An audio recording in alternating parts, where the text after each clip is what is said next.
think we're joined now by Congressman Eric Swalwell. Congressman, your initial thoughts and reaction to what you're reading for the very first time from Robert Mueller's 22-month investigation.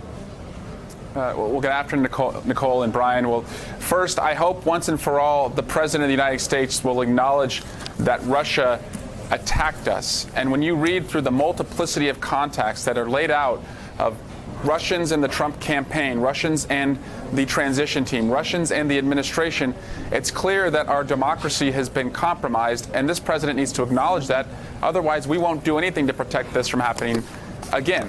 Second, Nicole, the investigation lays out that the Trump team, the president himself, lied and obstructed in ways that impaired in a material fashion the investigation. So just because you may bury the evidence deep enough that we can't find everything you did, we have recourse in the United States, which is obstruction of justice. And this president is a double-digit obstructor, according to the Mueller report, in the number of ways he sought to obstruct. Which leads me, Nicole, to Attorney General Barr.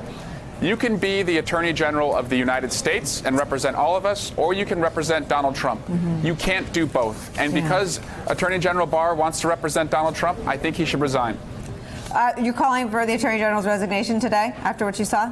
He's lost the credibility of the American people. He is not recused from an investigation where he should be recused. He's embedded deeply into the Trump team, and that affects the credibility that the Attorney General must have. He certainly wants us to think he sounds like that's the case. I want to read you something that's in the special counsel report about your responsibilities, the responsibility of Congress.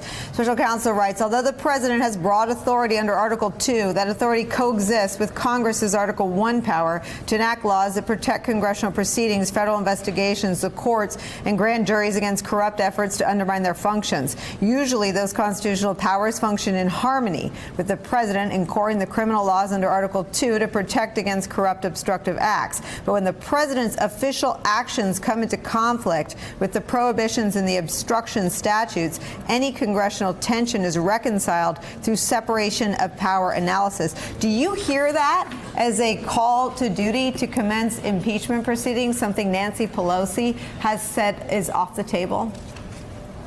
Well, our investigation has already begun, Nicole, and we have a meeting this afternoon on the Judiciary Committee, and we are first seeking to bring Bob Mueller in to testify to the full report, because we paid for this report. We should see all of it, including what's redacted, as long as it doesn't affect anything ongoing. But second, Nicole, aside from the investigation and looking backward, we also now have to have the imagination to put into law prohibition against so much of the conduct that the president and his team did. Just because Congress in the past didn't have an imagination to prohibit a campaign from working in such a fashion with the Russians doesn't mean we shouldn't put in place new laws to protect our democracy from any campaign doing that in the future. And I think making this about the future is the best way for us to go forward. Just really quick, last question. Does the future include commencing impeachment proceedings based on what you're reading in the Mueller report?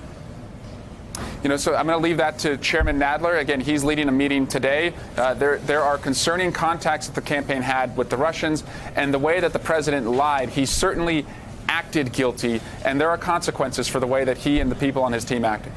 Congressman Eric Swalwell, it was a pleasure to get to chat with you. Thank you. Thank you, Nicole.